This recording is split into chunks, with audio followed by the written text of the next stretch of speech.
Welcome to the audience back from the pause, and also welcome to our speakers Hannes Hackel and Marta Klulow, who are already here. I'm Birgit Bosold, member of the board of SMU, and together with Peter Rehberg, in charge of this cooperation project we have. And today, I'm also the moderator of the panel Sammlungen erschließen, which means something like making collections available. In this panel, we have two presentations and, of course, two speakers. Each presentation will take about 15 minutes, and afterwards, there are another 15 minutes to discuss. And I would suggest that we have both presentations first and afterwards questions and discussion. After that, you do have the possibility to continue the debate in the session room. So now let's start to introduce our first speaker, Marta Klulow. She graduated, who I want to introduce briefly. She graduated from the Royal Holloway University in London in comparative literature and visual arts. She received an MA in history of art from the Cortland Institute of Art, and she specialized in German modernism. Apart from this, she assisted in several impressive, well-known museums like the Victoria Albert Museum in London, the National Portrait Gallery, and the Soleil Gallery. In addition, she is also co-founder of an art collective with the wonderful name Montage Mädels, which aims to establish a resistance to contemporary social issues such as body image, far-right politics, and racism. Currently, she's working as catalogue editor at London Metropolitan Archives. In her lecture with the title Preserving Queerness of Community LGBTIQ+ Archive, she presents her work on the Henge Vanguard project, which is about cataloguing an LGBTIQ+ collection at the London Metropolitan Archives.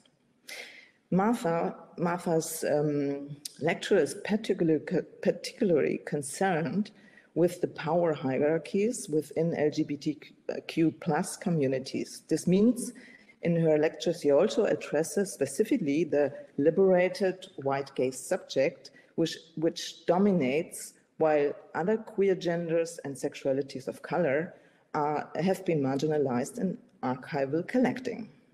So, Martha, we are really very excited to hear what you have to say, and stage clear for Martha. Hello, thank you. I'll go ahead and share my screen. Let's get the room. Okay, there we go. Fab. So hello, thank you for coming to listen to me today, and thank you so much for the team at the Deutsches Hygiene Museum for inviting me to be here today. As Dr. Bosold just said, today I'm talking about preserving queerness of community LGBTQ archives. Hope you can still hear me, let me know if you can't.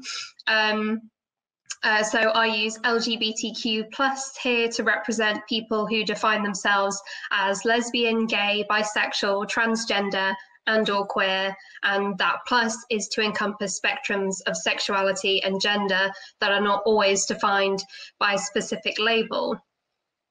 Okay, great. It sounds like the sound is working. See if we can get the presentation to work. So it's important to define queer here via Michael Warner. He explains that queer gets its critical edge by defining itself against the normal rather than the heterosexual. In other words, queer does not simply signify a non-heterosexual identity, but it is an anti-normative concept that actively critiques heteronormativity. Essentially, queer things cannot have straight histories. As queerness proves elusive or unstable, then it initially seems at odds with the specific and prescribed system of the archive. I think that most of us see archives as similar to museums in the sense that the concept of the archive is generally thought of as a vessel of objective knowledge and untouched factual history. But of course, archives are limited in precisely what and whose history is protected and collected. Essentially, archives are not neutral. They are tied up in their history as the creation of cis, white, heterosexual males. So the archive has recognized and affirmed biases of their creators and omitted others. Since archives have been a public sphere of heteronormativity, privileging narratives of two sexes, how can LGBTQ+ archives retain the queerness of queer cultural memory? So we must be aware that any archive, regardless of whether it includes diversity of sexuality, privilege certain histories, while others are considered out of the collecting scope if they are considered at all. Therefore, maintaining the queerness of an LGBTQ+ archive should actively work to evade these categories and descriptions created by a hetero-colonial mindset.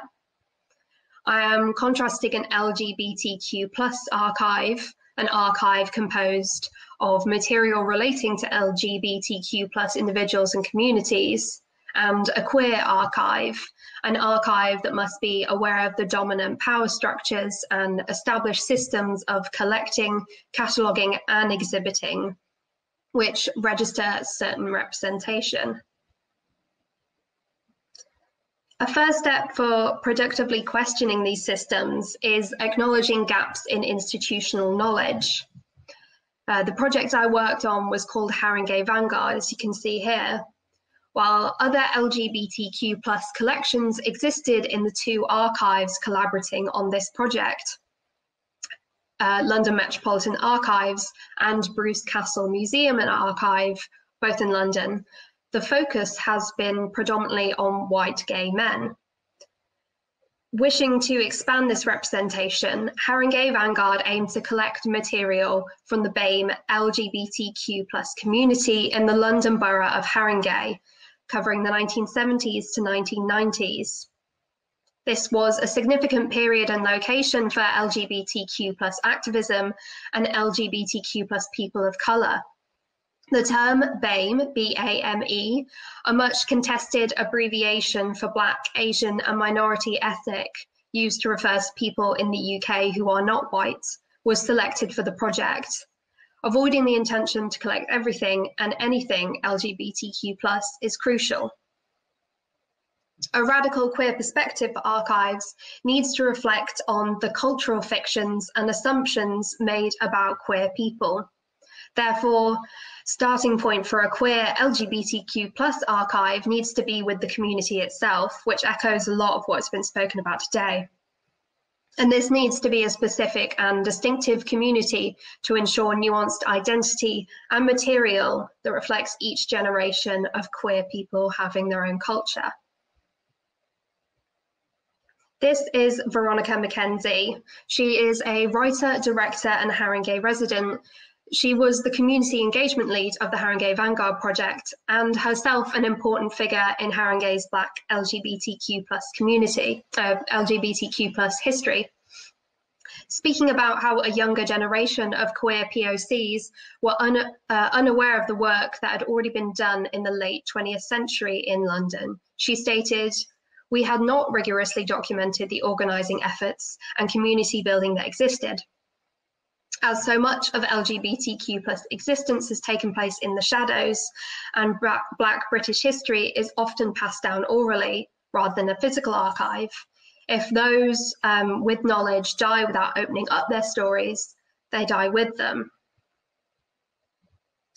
Once the gaps in the archive have been identified, it is equally important to decide who gets to fill those gaps and where their knowledge is gathered from. As Andrea Fraser stated, it's not a question of being against the institution. We are the institution. It's a question of what kind of institution we are, what kind of value we institutionalize, and what forms of practice we reward. Simply put, an LGBTQ+ archive cannot exist without the LGBTQ or plus. To add to this, if all those involved are simply regurgitating knowledge passed down from the cis, white, heterosexual male perspective without critique, then it shall simply perpetuate their ideas. And I was very aware in this project that I, while a queer person, am white, and that was obviously one of the issues with the project, me being the cataloguer. So here I have screenshots from RuPaul's Drag Race UK of two queens discussing who inspired their look for the theme UK gay icon, both admitting that they struggled to think of a UK queer icon who was a person of colour. They both ended up channeling supermodel Naomi Campbell. I bring this up not just because I'm absolutely loving the UK version of the series, but it brought to light that while certain aspects of queer culture are very visible in popular culture, which Drag Race shows, the history of queer people of colour in the UK very much invisible. Okay. Placing the community you are working with at the centre of an archival project is essential in a queer archive. Jacqueline Jones Royster explains that employing an Afrofeminist model to your LGBTQ+ community archive means to speak and interpret with the community, not just for the community or about the community. Community archives are always in the first instance for the benefit of the community, rather than the institution to say they have wider representation. Demonstrating commitment to those communities through relationship building and power sharing over time is an important process to enhance institutional knowledge.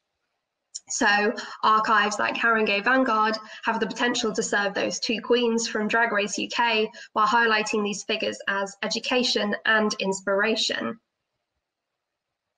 The idea of the exchange of knowledge was also a key element of Haringey Vanguard, as the project aims specifically to give back to the community. This was done by hosting knowledge sharing training events to improve professional practice, an outreach and networking program, and training volunteers in oral history collections, website and exhibition design, as well as media training. So you can see Veronica there with some of those volunteers. So Haringey Vanguard's oral history and material elements of the project were always designed to provide a powerful counterpoint to the formal records and traditional materials found in the archive. This frequently means expanding cultural ideas to value materials created by communities previously excluded. Practices that would be avoided in museums are common in community-based contexts, such as handling materials without gloves, more amenability to repair damaged items, and easier loan procedures. All these are difficult for most archives to grasp, but are necessary in respecting that these archives are not purely for the institution's ownership. And again, this has been mentioned today earlier. The best queer example I've heard of this is when Bishopsgate Institute in London accepted the donation of an LGBTQ+ archive that included a whole bed frame. For Haringey Vanguard, it was decided that all material gathered would be digitised and displayed on a public project-specific website, ensuring that this material should remain accessible on some level to the community who donated it. Obviously, this comes with the assumptions that they would have access to internet, etc. But on another level, it provides an access point that the BAME LGBTQ+ community may feel more comfortable to enter, in contrast to the physical space of the archive that many donors said they felt unconnected from and unable to visit.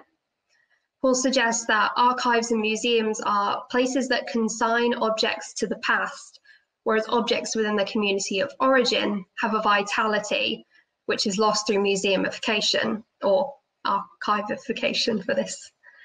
Therefore, when archives engage with queer communities, arriving with a set outcome or with notions of superiority, such as objects will never be returned, they're in a better place to preserve cultural heritage, this mistrust between each will just continue. So if we view non-queer institutions as problematic on some level, can we look to grassroots LGBTQ+ archives to find alternative tactics to retain queer authenticity? looking to the GLBT Historical Society in San Francisco and their uncommon methods for acquiring materials is enlightening. One volunteer mentioned, "I kind of suspect that most traditional major archives do not regard dumpster divers as one of their important field archivists. We do." Direct collecting from the community can remove some of that selectiveness of LGBTQ+ history that institutions fall into as they look to find the most unique or valuable item. Wendy Bishara encourages researchers to seek out the materials hidden under the beds and in the attics of friends and family. Varying the sites to source archival material helps to redefine the archive itself. An LGBTQ+ archive also does not need to be confined to materials already in the wider archive. More personal, daily objects can have a more powerful and meaningful story. A practice that the Museum of Transology in the UK have excelled at to represent the diversity and emotional nature of trans, non-binary and intersex people, but clearly Objects of Desire does a very similar and powerful thing. To conclude, I'm going to talk about queer oral history, this route that allows community voices to direct meaning and interpretation through their own voices. Collecting oral histories is a potent way of redressing queer silence. Oral history in the archive often have to confront the official documents and other works written from the perspective of the white, male, dominant members of society, that they challenge in ways which history has traditionally been determined. The negative characteristics of the reliability of an interview, like queer readings and contemporary approaches to object meaning, queer oral histories do not claim to represent singular, universal narratives. By being aware of silences, omissions, and gaps, oral history is a method that is never complete because the memory of the speaker cannot be exhausted, and the narratives are produced out of relationships that are never fully replicable. So, oral history is always a work in progress. It is a method that indexes and facilitates the interpretation and contestation of historical memory. And just on my final point then. Okay. As Kath Brown and Catherine Nash argue, queer approaches challenge knowability, particularly in making normative claims. Therefore, using the unstable platform of oral history bolsters the central endeavour of queer theory to destabilise taken for granted assumptions about gender and sexuality. So there's a lot more that can be said that I knew I wouldn't have time for today. But I want to go back to something that an earlier speaker spoke about, as this archive of feelings, which is... Martha, I'm sorry, but your time is over. Perfect. Maybe you can finish. Oh, yeah. Okay, a very quick one. So we're thinking about the archive of feelings. And I think a queer LGBTQ+ archive demands a radical archive of emotion in order to document intimacy, sexuality, love, and activism. Maybe that you can't get through the traditional archive. Frequently, explicitly activist LGBTQ+ objects are collected, such as pride celebration posters and political pin badges, which are very valid, but it's incredibly important to remember that sexuality is personal and individual, not created in protest with banners, but embodied in the self. So collecting and archiving LGBTQ history cannot exclusively represent sexuality as a political act, as to maintain the kind of mundane and boringness that comes with the archive of feelings. Thank you. Okay, thank you for this presentation. Oh, I'll stop screen sharing. Does it work? There we go. So let me introduce our next speaker, Hannes Hacker. Hannes, are you there? Here we are. Hannes is a research assistant and curator at the Research Center of the Cultural History of Sexuality at Humboldt University.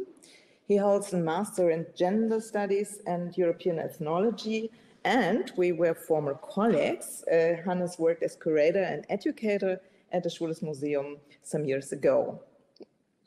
Currently, Hannes is working on a research and exhibition project on a collection of erotic art, which also includes the digital cataloging and documentation of more than 4,000 objects. Very much.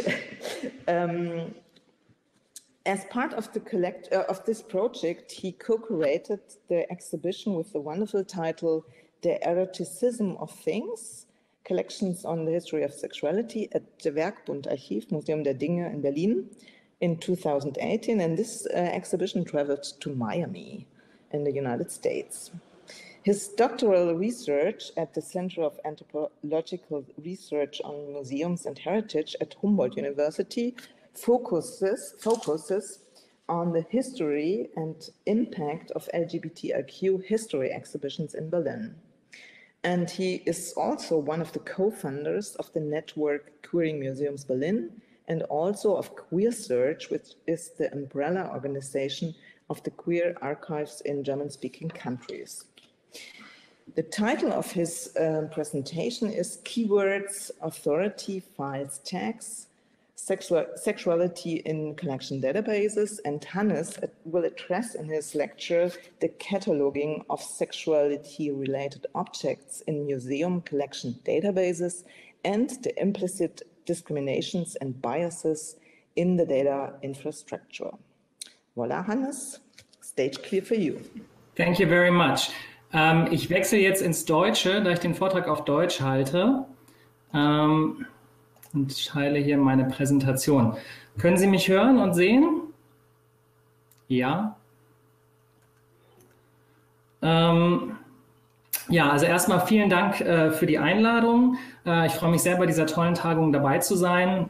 Wie Sie sehen, habe ich den Titel etwas verändert, denn der alte Untertitel Sexualität in Sammlungsdatenbanken war etwas irreführend, denn es geht in diesem Vortrag um sexualitätsbezogenes Vokabular in Datenbanken und nicht um Sex in Sammlungsdatenbanken. Das ist trotz Virtual Reality und neueren Digitalisierungsstrategien meines Wissens noch nicht umgesetzt worden.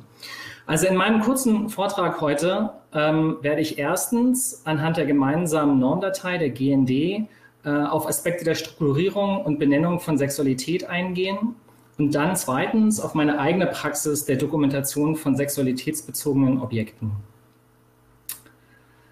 Wer sich auf die Suche nach Objekten mit Bezug zur Sexualität in Online-Sammlungsdatenbanken von deutschen Museen macht, ist oft mit dürftigen Ergebnissen konfrontiert.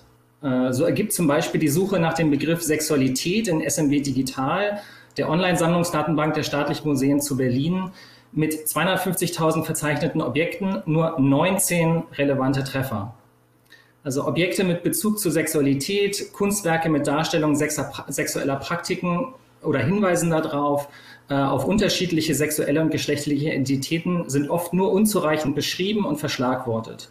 Besonders die Suche nach marginalisierten Sexualitäten gestaltet sich schwierig, wie Sie auf dem Slide gerade auch sehen können.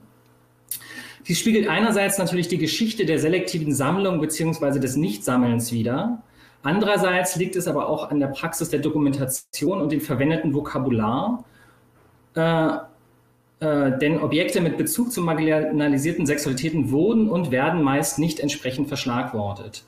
Wenn Objekte mit Bezug zu Sexualität verschlagwortet werden, finden sich oft heteronormative und patriarchale Setzungen, diskriminierende Begriffe, veraltetes und inkonsistentes Vokabular oder wie hier in diesem Beispiel wird dann wenn es um explizite Sexualität geht, ins Lateinische gewechselt.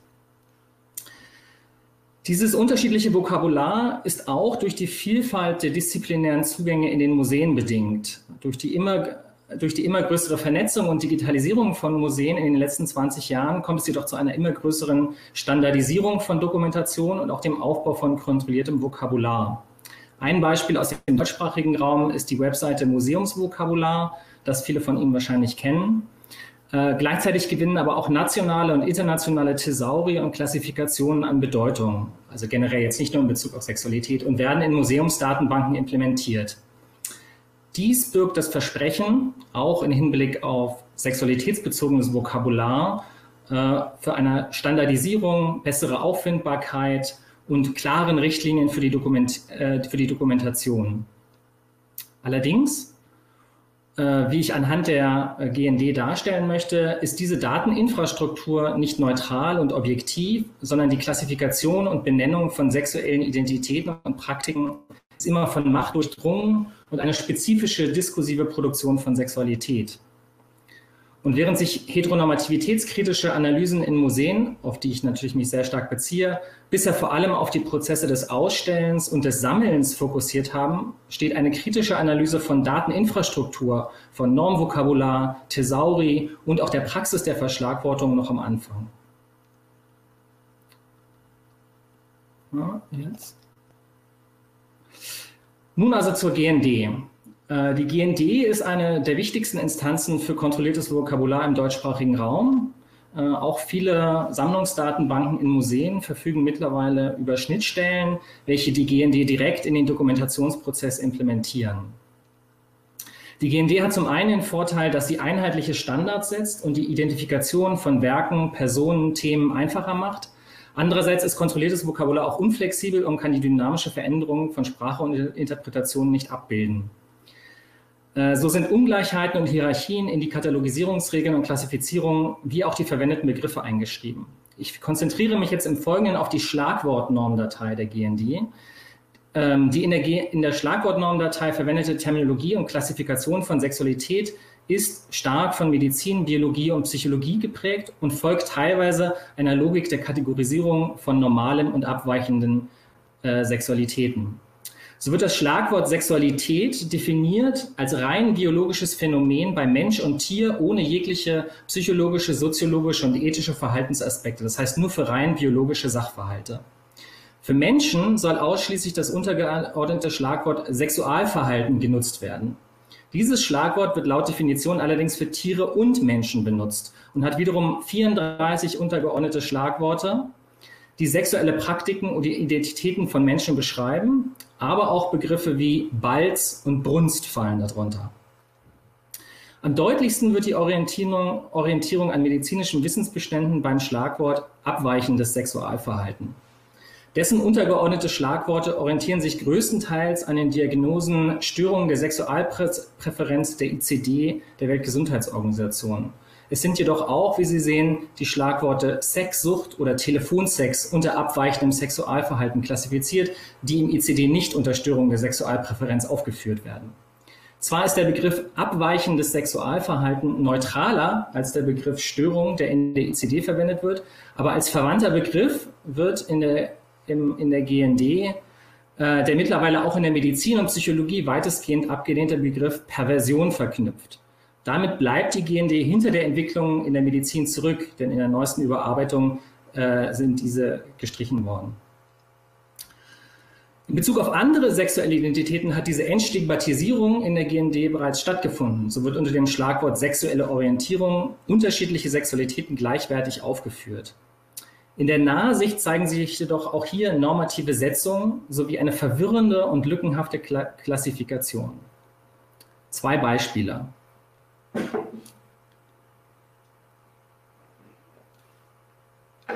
Homosexualität wird einerseits definiert als zusammenfassende Bezeichnung für beide Geschlechter. Für weibliche Homosexualität wird jedoch das Schlagwort lesbische Liebe vorgeschrieben und für männliche Homosexualität die Kombination der Schlagworte Homosexualität und Mann. Auch für die Personenbezeichnung werden die Schlagworte Lesbe und Homosexueller als Vorzugsbezeichnung festgelegt. Diese Ungleichbehandlung ist in vielfacher Hinsicht problematisch, reduziert es doch zum einen lesbische Identität auf Liebe.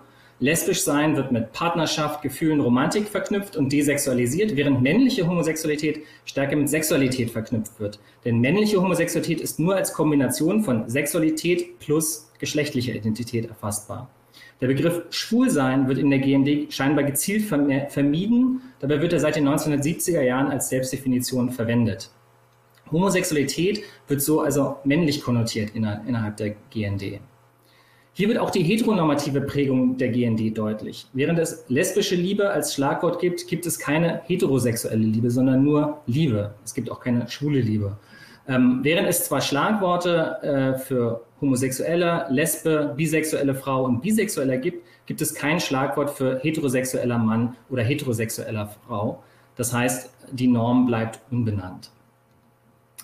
Und dies ist also jetzt nur ein kleiner Ausschnitt der vielen problematischen Setzungen in Hierarchien in der GND, nur im Bereich LSBTIQ, auf die ich aus Zeitgründen jetzt auch nicht weiter eingehen kann. Also gerade wenn man sich die Terminologie auch in Bezug auf Trans- und Intergeschlechtlichkeit anguckt, ist die sehr stark von diskriminierendem und pathologisierendem Vokabular geprägt und es besteht dringender Bedarf für die Überarbeitung der GND. 2020, also Ende letzten Jahres, haben deswegen Mitarbeiterinnen der Zentral- und Landesbibliothek in Kooperation oder Konsultation, sagen wir mehr, mit dem QueerSearch, dem Dachverband der deutschsprachigen queeren Archive, Bibliotheken und Sammlungsinstitutionen, einen Änderungsantrag bei der Deutschen Nationalbibliothek eingereicht. Der Änderungsantrag sieht Änderungen an 45 Schlagworten vor und umfasst Änderungen von Begriffen, Verweisungsformen, Definitionen und Hierarchien in der Klassifikation. Dieser Antrag wird derzeit von den Fachreferaten der Deutschen Nationalbibliothek geprüft und überarbeitet und wir warten auf eine Entscheidung und das Ergebnis. Also das ist kein Prozess, bei dem Community-Archive direkt involviert werden. Das ist also der Einzelinitiative einer Mitarbeiterin der Zentral- und Landesbibliothek zu verdanken. Neben diesen Interventionen in die Dateninfrastruktur, oder die dringend nötig sind, ist es jedoch auch nötig, in meiner Ansicht eine diskriminierungskritische Praxis der Dokumentation zu entwickeln. Denn eine Veränderung von Thesauri allein genügt nicht. Denn einerseits können allgemeine Thesauri nicht alle Facetten von sexualitätsbezogenen Phänomenen abdecken. Es geht auch nicht nur darum, diskriminierungskritische Schlagworte zu verändern, sondern auch zum Beispiel Beschreibungstexte, Objektkategorien und so weiter. Drittens, westliche Konzepte von Sexualität und Geschlecht können nicht einfach auf nicht-westliche Objekte oder aus nicht-westlichen Kontext übertragen werden, oft sind diese Thesauri nicht anwendbar. Und zum anderen würde ich sagen, dass die Praxis der Dokumentation auch ein Mittel der kritischen Intervention sein kann in heteronormative, patriarchale, rassistische, ableistische Wissensbestände genutzt werden kann. Und jetzt will ich im letzten Drittel noch einen kurzen Ausblick oder Einblick geben in meine Arbeit mit einer Sammlung erotischer Kunst. Also anhand meiner Arbeit an der Dokumentation der Naomi Wilzig Art Collection, die ich im Rahmen eines 5-jährigen Forschungsprojektes durchführe. Bei der Neuverschlagwortung dieser Sammlung greife ich auf den Arts and Architecture Thesaurus wie auch Iconclast zurück. Also die findet auf Englisch statt. Diese Thesauri weisen allerdings auch ähnliche problematische Begriffe, Auslassungen und Hierarchien auf wie die GND. Grundsätzlich besteht für mich jedoch das Problem, dass für eine Sammlung, die also ausschließlich explizite und implizite Darstellung von Sexualität und Erotik beinhaltet, das Vokabular der Thesauri für sexuelle Praktiken und Identitäten bei weitem nicht ausreicht, wie dieser Ausschnitt aus dem AAT deutlich macht. Also Sexual Intercourse und Fellatio sind hier die einzigen sexuellen Aktivitäten, die sich aufführen lassen. Und sie sind natürlich bei weitem nicht spezifisch genug, um die Vielfalt der sexuellen Praktiken, Identitäten und Bezüge zu dokumentieren, die in der Sammlung vorkommen. Dies trifft besonders auf Objekte aus nicht-westlichen Kontexten zu, in denen es zum Teil fundamental differente Auffassungen von Geschlecht und Sexualität als die westlichen Kategorien gibt. Durch die Verschlagwortung und Beschreibung mit westlichen Kategorien und Begriffen können so koloniale Auslöschungen wiederholt werden. Eine der Herausforderungen ist zudem, dass auch in den Beschreibungstexten von Kunstwerken und den abgebildeten sexuellen Darstellungen vielfältige Normen eingeschrieben sind. Also hier nur mal 4 Beispiele aus Katalogen von der Sammlung, mit der ich arbeite. Eine patriarchale und heteronormativ geprägte Sprache schreibt allzu leicht Normen fest von Aktivität und Passivität. Also wer wird als erstes genannt, wer fickt wen, an wem ist die Benennung der sexuellen Praxis ausgerichtet. Dies betrifft auch die Benennung von Körperteilen und Genitalien, wie unter anderem auch Interventionen von feministischen Aktivistinnen in den letzten Jahrzehnten in Bezug auf Begriffe wie Vulva, Vagina, Schamlippen, Vulvalippen, Penetration, Zirklusion hingewiesen haben. Eine diskriminierungskritische Dokumentationspraxis hat deshalb von Anfang an für mich eine kritische Auseinandersetzung auch mit den bestehenden Beschreibungstexten bedeutet. Dies bedeutet zum Beispiel auch, Darstellung von sexualisierter Gewalt und Vergewaltigung als solche zu benennen und nicht mit beschönigenden Begriffen, wie das oft in der Kunstgeschichte der Fall ist, zu verschleiern. Ich greife deshalb auf vielfältige andere Quellen für die Verschlagwortung und die Beschreibung von Objekten zurück. Neben dem AAT und dem Icon Class sind das der Homosaurus, ein Thesaurus LSBTIQ-spezifischer Begriffe, der von ILIA in Amsterdam und dem Digital Transgender Archives entwickelt wurde. Zudem kooperiere ich mit dem Kinsey Institute an der Indiana University, die selber einen Thesaurus für die Verschlagwortung ihrer breit gefächerten Sammlung sexueller Artefakte und Kunstwerke entwickelt haben. Zudem nehme ich Anregungen und kritische Diskussionen über Sprache aus queerer und feministischer Sexualpädagogik, feministischer Sprachkritik und Kunstgeschichte, wie auch Queer Theory und postkolonialer Forschung über Sexualitätsgeschichte auf. Nicht zuletzt beziehe ich auch Studierende, Praktikantinnen und KollegInnen in die Verschlagwortung ein, um vielfältige Sichtweisen auf Sprache zu erlauben. Gelernt, und das jetzt vielleicht als Abschluss, gelernt habe ich bei meiner Suche nach Vokabular- und Katalogisierungsstrategien, dass es dringend eine Auseinandersetzung über diskriminierungskritische Dokumentation von Objekten mit Bezug zu Sexualität in Museen und Universitäten bedarf. Ein interdisziplinärer und interinstitutioneller Austausch über die Verwendung von Thesauri, Normvokabular und Schlagwortlisten in Sammlungsdokumentationen kann somit aus meiner Hinsicht auch dazu beitragen, eine kritische Auseinandersetzung mit dem Thema Sexualität in Museen stärker in den Fokus zu rücken. Vielen Dank. Thank you. Yeah, thank you to Hannes for this presentation. And I think we should immediately start the discussion. There is one question of Stefan Krune to Martha. Thank you very much. Queer archives need to appear trustworthy to community members who would like to donate material.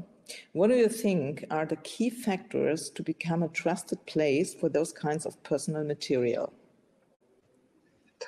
That is such a good question, because for the Haringey Vanguard project, it being not only an LGBTQ plus community, but on top of that, people of colour, there is a lot of disconnect from big institutions.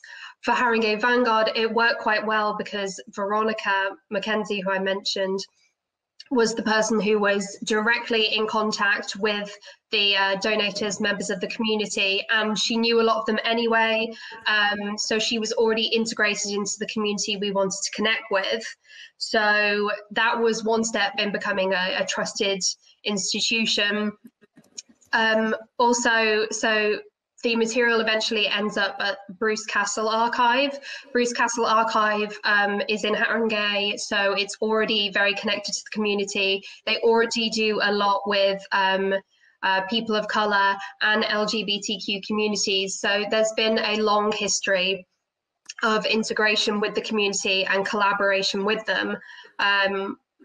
Yeah, as a quick point then, it would also be the fact that there was the two-way contact, the kind of sharing of knowledge and the sharing of, you know, we had the workshops that then not only help the institution, but also help the community.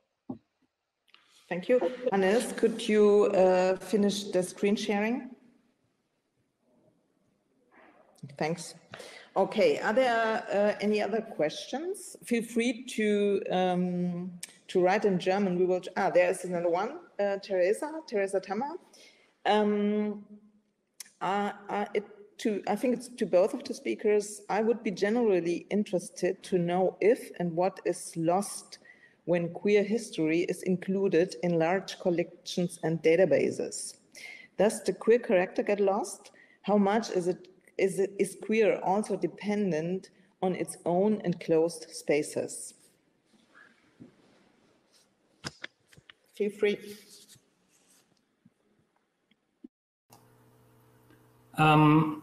Do you want to go, Martha, first, maybe? I just spoke, so if you want to start, I will say it with my experience. I would say, well, for Maike, I would say that queer history is already present in most of the collections, also in large institutions. So one thing is, of course, they might not be diverse or probably are not as diverse, but if we look for them or search for them in these collections, I think we will find queer history or aspects of queer history in these collections.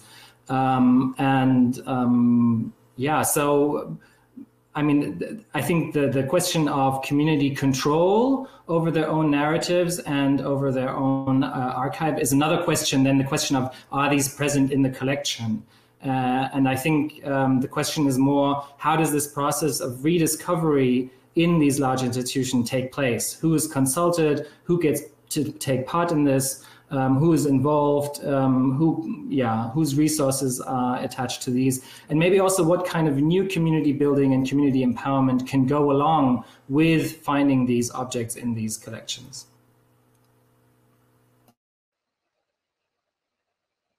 Martha, do you want to add anything? Yeah, Hannah said some very good points there. It's a very good question. I found it, so I was the cataloguer of these archives, and I found the oral histories allowed a lot more of the queer presence to remain rather than the cataloguing of the physical archives. It's obviously something I've thought a lot more about since, but oral history, as I said, really allows like the voice of the community and the queer breakdown of this, it allows the breakdown of those kind of constraints that you usually get with an archive, like you describe a piece of paper. That's a very limited version of it. But with an oral history, you can't contain all of that, and there has to be an awareness of that. So I think transferring that kind of knowledge over to the way we catalogue archives would be really useful. And I do think part of that comes from having the interaction and response from the community. I don't think it can be a fully queer archive without that reaction back once everything is in the archive. Are there any other questions? As we have 2 minutes left, I would add one. I see some in the chat. Oh, I can't see them. When you go to Bühne. Bühne, oh, sorry. There is Julia Knick, follow up to Teresa Tammer. Isn't this, you can read it yourself, isn't this necessarily always the case that some part of whatever practices are being collected and archived? Is this being forgotten, excluded? We should probably think that ways how to deal with these gaps, or what do you think?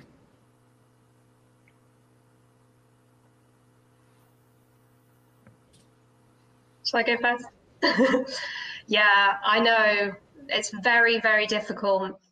The idea of the museumification of the object or the archivification of the object always means that knowledge that comes in with the object will be lost to some degree. And that I've thought about that a lot over working with the Science Museum in London's collections, seeing how they catalogued LGBTQ+ objects. And I think one of the great ways of doing it is what Objects of Desire do and the Museum of Transology do, that there is a level of interpretation that comes directly from the donors of the object or those in the community. So there is not just the institution's voice representing that object or the story there. I think it also can't just stay with the static archive. It has to continue afterwards, after this material's been ingested into the archive. There needs to be that freedom of movement between communities, queer communities, and the archive itself. There needs to be a more active position from the archive to make sure that it's not a static object in the end. Very fast, another question of Peter Rieberg to Marta. How do you see did you read it? No, okay. How do you see the relationship between the queer present and its historically specific culture of political activism, and the more, oh now it changes, and the more than a century-old histories of queer pasts, like mentioning Heather Love with Feeling Backwards. How can we do with our archive justice to both the alternative cultures of queer pasts and the pressing issues of our present. I think I half got that question. I don't have it on the chat to see how it's written. I don't know if that can be posted in the chat. I think I got something along the lines of how do you deal with historic pasts of queerness that aren't purely political? Was it along those lines? Yeah. I think the way you access a lot of queer history in archives is through quite painful experiences a lot of the time. They're either through scientific journals, etc., or they're through criminal records or mental institution records.